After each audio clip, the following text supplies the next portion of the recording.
Hello everyone, कैसे हैं आप। आशा करती हूँ आप सभी अच्छे हैं और अपनी पढ़ाई को बहुत बहुत इंजॉय कर रहे हैं, है ना। तो आज हम आपके लिए आपकी पाठ्य पुस्तक के दूसरे पार्ट को एक्सप्लेन करने जा रहे हैं, जिसका नाम है जैसा सवाल वैसा जवाब।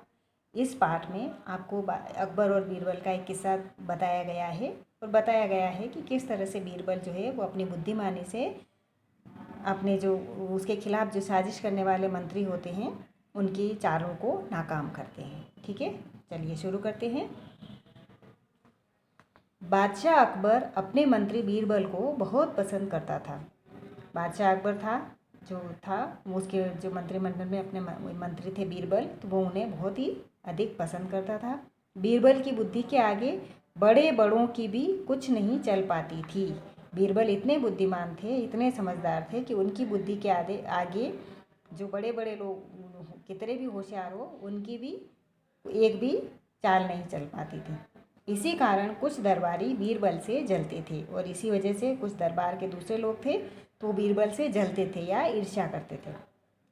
वे बीरबल को मुसीबत में फंसाने के तरीके सोचते रहते थे और वे लोग क्या करते थे कि हर वक्त ये उपाय सोचते थे कि किस तरह से हम बीरबल को मुसीबत में फंसा सकें। अकबर के खास दरबारी ख्वाजा सरा को अपनी विद्या और बुद्धि पर बहुत अभिमान था। जिस तरह से बीरबल अकबर के दरबारी थे, उसी तरह से वो अकबर के दरबार में एक और दरबारी थे जिनका नाम था ख्वाजा सरा। वो भी अपने आप को बहुत ही विद्यावान और बुद्धिमान समझते थे और इस बात का उन्हें बहुत ही घमंड भी था। अभिमान यानी घमंड।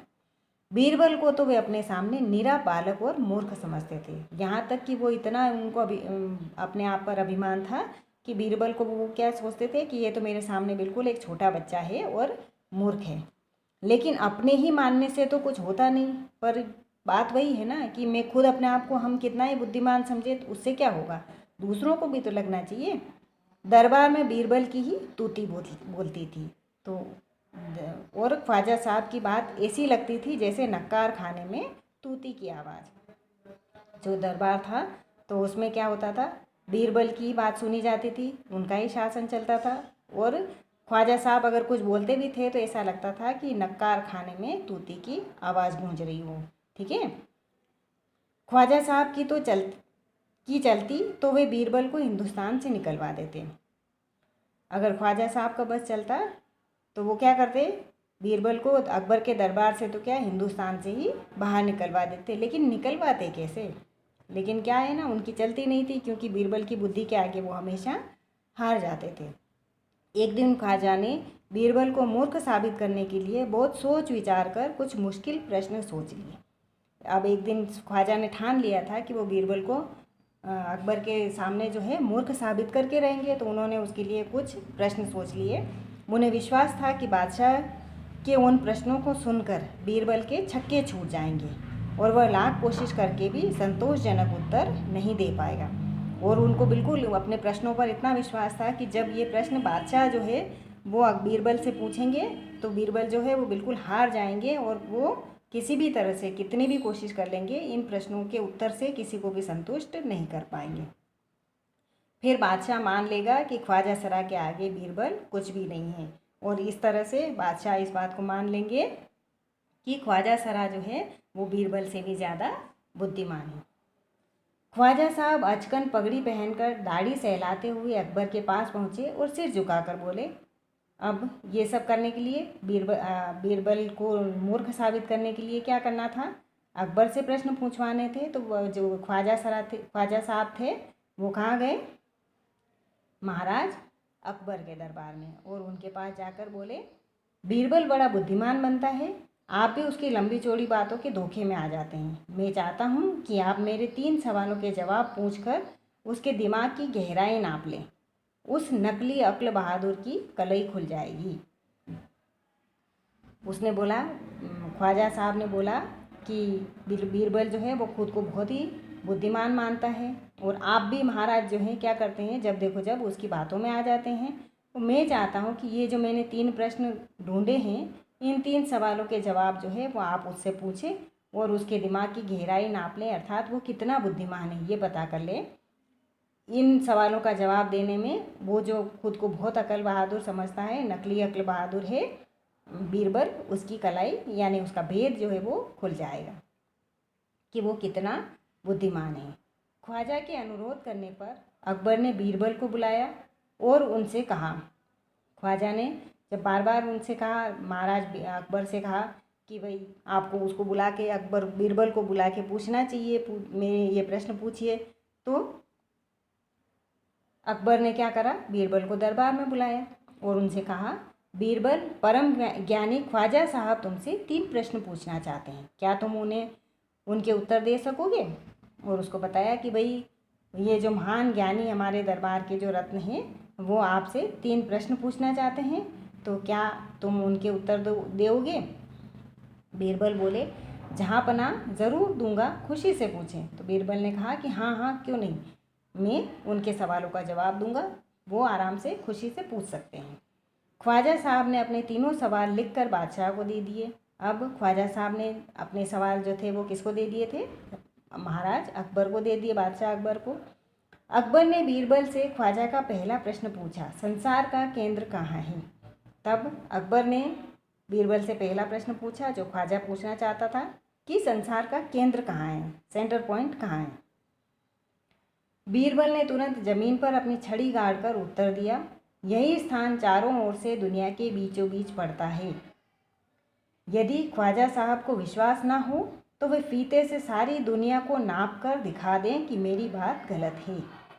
ठीक है, तो जब पहला प्रश्न पूछा कि संसार का केंद्र कहाँ है, तो बीरबल के पास जो छड़ी थी उसने ज़मीन पर वहीं अपनी छड़ी को गाड़ा और बोला कि यही स्थान जो है, यही जगह जो है, यही दुनिया का केंद्र है और चारों तरफ से बिल्कुल सेंटर में पड़ता है। हाँ, अगर ख्वाजा साहब को भरोसा नहीं हो, विश्वास नहीं हो, तो वो फीते से यानी कि इंच टेप से पूरी दुनिया को नाप कर ये बात साबित कर दें कि मैं गलत बोल रहा हूँ कि ये संसार का केंद्र नहीं है, किसी दूसरी जगह पे। अब इस जवाब का कोई तोड़ नहीं था, क्योंकि इस धरती जो है वो कैसी है, गोल है, और वहाँ इस वजह से जहाँ पर भी आप उंगली रखोगे वही क्या है, संसार का केंद्र बिंदु है। ठीक है, अकबर ने दूसरा प्रश्न किया। तब अकबर ने दूसरा प्रश्न पूछा, आकाश में कितने तारे हैं।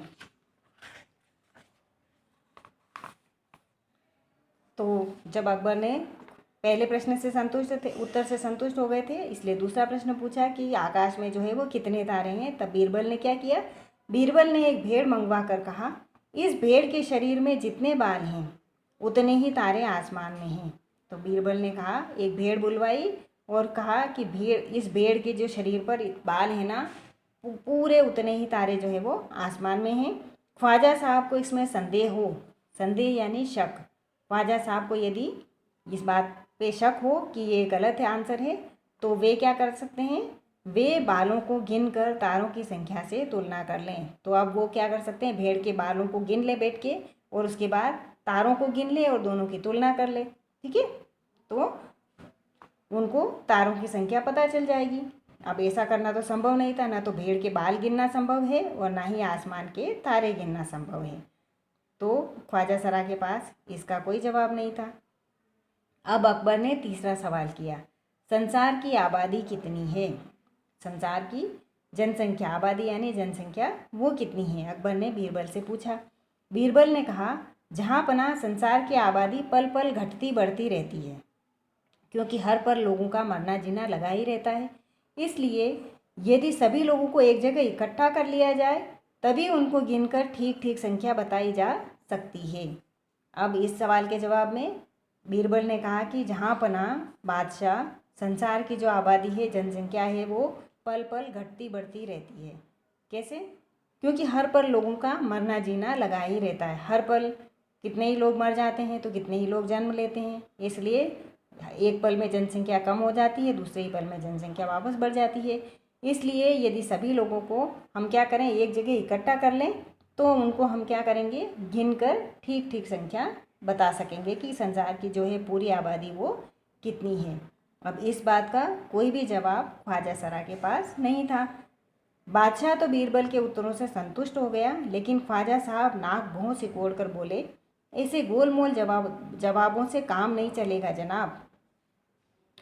बादशाह को तो उसके बीरबल के जो उत्तर थे उनसे संतुष्टि हो गई, क्योंकि वो जानते थे कि बीरबल वास्तव में ही बुद्धिमान है। लेकिन ख्वाजा सरा जो है वो अभी भी हार मानने को तैयार नहीं थे। तो वो बोले कि ऐसे गोल मोल जवाब दे रहे हो आपकी उसको भेड़ बुला के और उसके बाल गिन लो, तारे गिन लो, जन संसार के लोगों को इकट्ठा कर लो और उनको गिन लो और ज़मीन में सारी ज़मीन को फीते से नाप लो। तो इस तरह के ऐसे उटपटांग जवाबों से काम थोड़ी चलता है। सही सही बिल्कुल एग्जैक्ट हमको जवाब चाहिए। तो बीरबल ने क्या जवाब दिया? बीरबल बोले ऐसे सवालों के ऐसे ही जवाब होते हैं, पहले मेरे जवाबों को गलत साबित कीजिए तब आगे बढ़िए। तो बीरबल ने भी पलट के जवाब दिया कि जो ऐसे गोलमोल सवाल पूछेंगे तो उन सवालों के जवाब भी तो गोलमोल ही होंगे। अगर मेरे जवाब जो है वो गलत हैं तो इनको साबित करो कि मेरे जवाब जो है वो गलत हैं। ख्वाजा साहब से फिर कुछ बोलते नहीं बना। तो ख्वाजा साहब बिल्कुल चुप हो गए, क्योंकि वे उसके जवाब जो थे, बीरबल के जवाब थे, उनको गलत साबित नहीं कर सकते थे। ठीक है, तो इससे आपको क्या शिक्षा मिलती है कि हमें हाजिर जवाब होना चाहिए, चतुर होना चाहिए, बुद्धिमान होना चाहिए, और इस तरह के जो उटपटांग जवाब होते हैं, गोलमोल जवाब जो सवाल होते हैं, तो उनके जवाब भी इसी तरह से देने पड़ते हैं। ठीक है, समय के अनुसार हमें निर्णय लेना आना चाहिए। आज के लिए इतना ही। Good bye.